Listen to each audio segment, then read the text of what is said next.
Let's go to what happened yesterday. There's plenty on this. We got a few other stories I want to touch up on as well. And we only got 31 minutes left, 32 minutes left. So yesterday, what really happened yesterday? Let me tell you the different stories that I heard. One of the stories was what? That, hey, somebody on the back end is permanently taking the Facebook and Instagram code out. I think Barstool Sports put it up.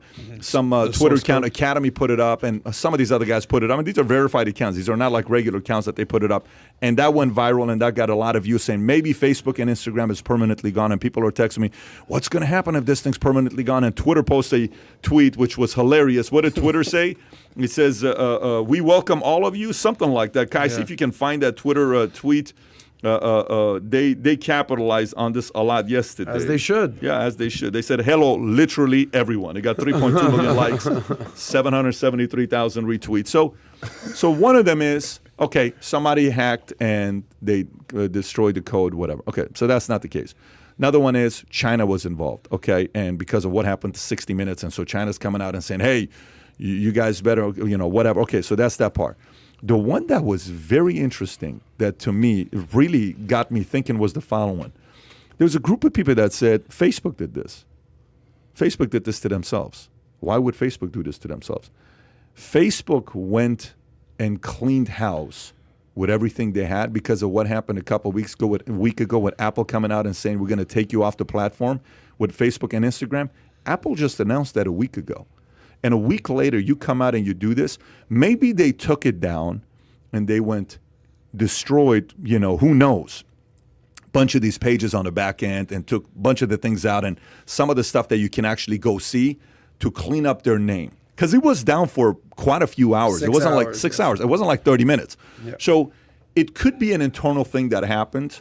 Now, I don't know if that's true or not, but to think about that thought, with Facebook, all the scrutiny they're getting, this is what's happening. Then another part is the fact that, the 60 Minutes lady was talking about what kind of content is being staying up.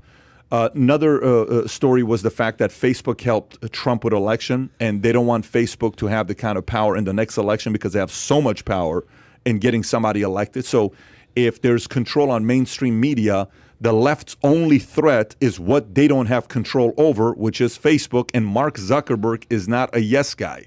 Mark's not saying yes, and they kind of don't like that. Mark's not sitting there saying, yes, we'll do this, yes, we'll do that. He's the only one that said, we'll see if we're going to get Trump banned, but we're not permanently banning Trump. We're going to have our team that look at it. Twitter says what? We're permanently banning Trump, right? So Facebook is a threat to the left because Facebook could help the opposing party get elected. Maybe they want a little bit more control. Some want this thing to be more controlled by the government because if the government controls Facebook, it's over. So imagine if the government runs Facebook.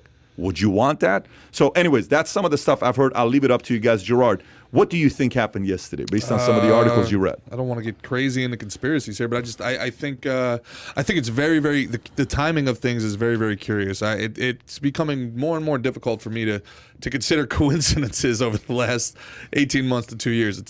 Coincidences just seem to, keep piling up into ways that increase power for the most powerful amongst us. It's amazing how these coincidences keep funneling into their win column. China tightens political control of internet giants is a story that headlines ABC News 3 days ago. They fly 38 fighter jets over Taiwan yesterday.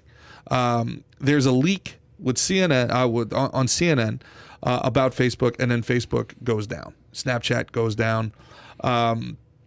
WhatsApp goes down 6 hours. TikTok's fine. I don't see this all as being isolated incidences. I see this all as being somehow interconnected. I think that there are political games, there are machinations being played at levels that it's hard for normal people to understand and to comprehend what's happening on a global scale. I think the world is becoming very, very, very small at the top of the pyramid, and I think that there's a lot of people vying for control for that top, and we're kind of seeing that trickle down effect hit us. That's what I think happens. And my biggest takeaway was, like, while we're joking, and while we're all like looking at our Facebook, and while we're like, wow, this is people are like, get outside, talk to each other. My whole thing is like, man, I can't believe how easy it was to disconnect the world. I can't believe how easy it was to disconnect everybody. If they did that and they took cell service away, what would we do? Like, that's it. What would we do for 6 hours? What could be done in 6 hours of radio silence? How much ground could be lost? Could you recover? 6 hours of radio silence. What could be taken from you? That's where my mind went to. My mind went to was that I am remarkably underprepared for what I think is an increasing eventuality. It could be freaking war. That's what I'm saying. What could happen in 6 hours? 6 hours of radio silence. How much different could the world you come back to be? And I felt very helpless in that I'm completely and totally underprepared. So if you enjoyed this little short segment from the podcast that we did, here's another short segment to watch. Or if you want to see the entire podcast, click over here. Take care, everybody. Bye-bye.